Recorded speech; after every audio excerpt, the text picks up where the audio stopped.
Em nosso estudo de hoje, está na carta a Tito, capítulo 1, versículo 15, escrita por Paulo de Tarso. Mas nada é puro para os contaminados e infiéis. E Emmanuel comenta na lição 34 do livro Fonte Viva, que tem como título Guardemos o Cuidado. O homem enxerga sempre através da visão interior, e com as cores que usa por dentro, julga os aspectos de fora. Pelo que sente, examina os sentimentos alheios. Na conduta dos outros, supõe encontrar os meios e fins das ações que lhes são peculiares. Daí o imperativo de grande vigilância para que a nossa consciência não se contamine pelo mal. Quando a sombra vagueia em nossa mente, não vislumbramos senão sombras em toda parte. Junto dos manifestantes do amor mais puro, imaginamos alucinações carnais. Se encontramos um companheiro trajado com louvável apuro, pensamos em vaidade. Ante o amigo chamado à carreira pública, mentalizamos a tirania política. Se o vizinho sabe economizar com perfeito aproveitamento da oportunidade, fixamo-lo com desconfiança e costumamos tecer longas reflexões em torno de apropriações indébitas. Quando ouvimos um amigo na defesa justa, usando a energia que lhe compete, relegamo-lo de imediato à categoria dos intratáveis. Quando a treva se estende na intimidade de nossa vida, deploráveis alterações nos atingem os pensamentos.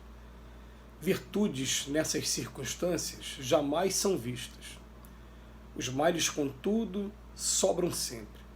Os mais largos gestos de bênção recebem lastimáveis interpretações. Guardemos cuidado toda vez que formos visitados pela inveja, pelo ciúme, pela suspeita ou pela maledicência. Casos intrincados existem, nos quais o silêncio é o remédio bendito e eficaz, porque, sem dúvida, cada espírito observa o caminho ou o caminheiro segundo a visão clara ou escura de que dispõe. Bem, a gente, quando está estudando a doutrina espírita, a gente vai se deparar com, no Livro dos Espíritos, um capítulo bastante interessante que tem como título Conhece-te a ti mesmo, lá na quarta parte, lá no final do Livro dos Espíritos, em que Santo Agostinho ele dá uma recomendação, ele fala para a gente assim: fazei o que eu fazia quando estava aí encarnado entre vocês. Todo santo dia eu fazia uma prece fervorosa no final da noite e interrogava a minha consciência, ao meu anjo da guarda, perguntava se eu fiz qualquer coisa que pode ser censurável, que possa estar prejudicando alguém, e fazendo isso, conforme as respostas foram vindo, eu comecei a tomar a iniciativa de estar buscando a reforma, buscando consertar. E você vai ver que se não tiver muita vaidade, muito orgulho, muito egoísmo, muitas das coisas que a gente lembrar, a gente consegue já no dia seguinte pedir desculpa e restituir tudo, acertar tudo de novo. Mas ele vem dizendo que com isso foi permitindo com que ele se conhecesse e soubesse aonde ele tinha que dar uma atenção maior para buscar a tão sonhada reforma íntima, tão sonhada afinação com o Evangelho de Jesus. A chamada de Emmanuel, nesse texto, guardemos o cuidado, ele começa assim, ó, com as cores que a gente usa por dentro, a gente julga os aspectos de fora. Pelo que sente, eu acabo examinando os sentimentos alheios. Então, isso significa aquela passagem do Evangelho que fala assim, ó, com a medida que julgas, serás julgado também. A gente costuma ver o mundo de acordo com a cor que a gente tem dentro da gente. Então, se a gente está o tempo todo observando sombra dentro da gente, a gente vai ter uma tendência a olhar para o mundo e só querer ver o lado feio de tudo. Mas se a gente começar a buscar esse lado de luz, a gente vai entender que a gente precisa de tanta indulgência, de tanto perdão para as nossas faltas, que a gente vai começar a olhar o próximo com uma atenção maior para os lados positivos, as qualidades, as virtudes daquela pessoa. Então, Emmanuel começa a descrever uma série de comportamentos que fatalmente a gente vai se enquadrar em um deles aqui, né? Dói um pouco na gente, porque nós aqui na Terra ainda estamos muito junto com aquele que escreveu esse texto, que foi Paulo de Tarso, quando ele fala assim pra gente, né? Poxa, o bem que eu tento fazer, eu tenho uma dificuldade enorme de fazer, mas o mal que eu tento não fazer, parece que ele sai abundante, sai naturalmente de mim. Por isso que existe aquele conceito do vigiai e orai.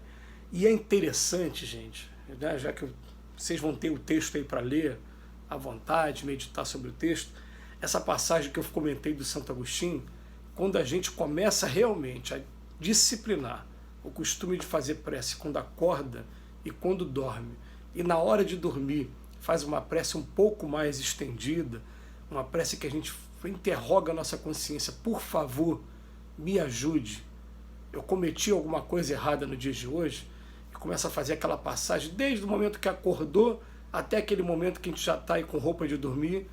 O que acontece? Vai começar a aparecer coisas que a gente nem queria que aparecesse. Tem muita coisa que acaba sendo revelado para a gente que a gente fica assim, ah, mas isso... E parece que vem aquela voz falando, mas você não está pedindo? Isso é errado, então eu vou mostrar tudo que está errado. E aí compete a cada um de nós, a gente ter aquela coragem de agora olhar para aquilo e falar, não, eu quero não fazer mais isso e quero, de alguma maneira, reparar o mal que eu tenha cometido a alguém por conta da minha atitude. Algumas das vezes a vida não vai oferecer oportunidade tão fácil da gente reparar o mal, não. A gente vai acabar trabalhando a lei das compensações.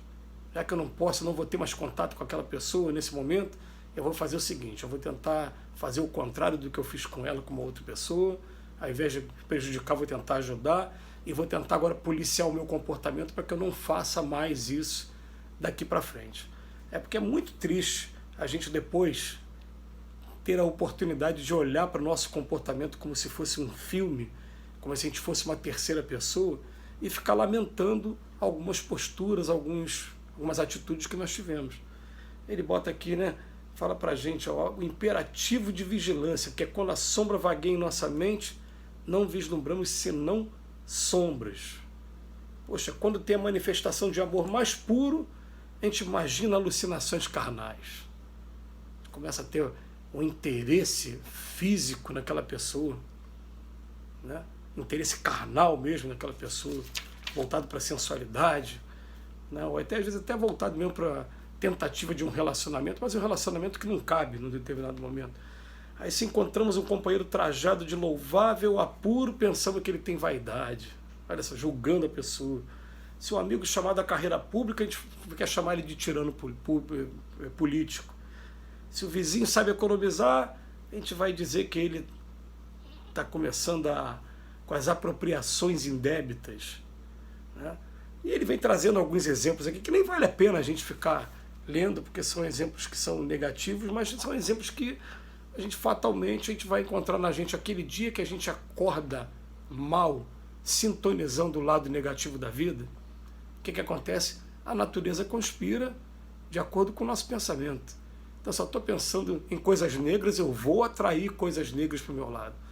A gente até convida que fora do conceito religioso, eu me lembro que há pouco mais de 10 anos, saiu um documentário chamado O Segredo, que foi feito em livro e foi feito também em DVD.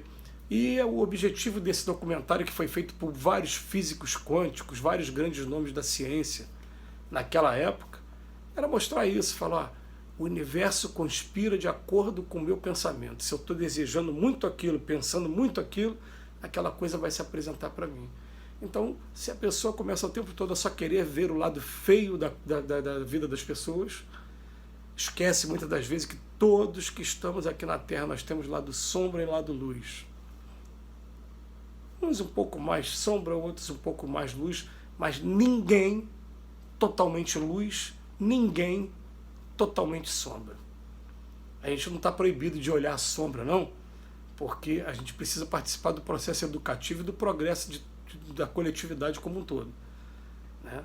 Mas a gente vai aprender a olhar a sombra para aprender como orientar para que ela saia daquele caminho e para evitar que a gente caia nesse caminho também. Então, por isso, vamos seguir essa lição aqui. Guardemos o cuidado. Que Jesus nos abençoe hoje e sempre.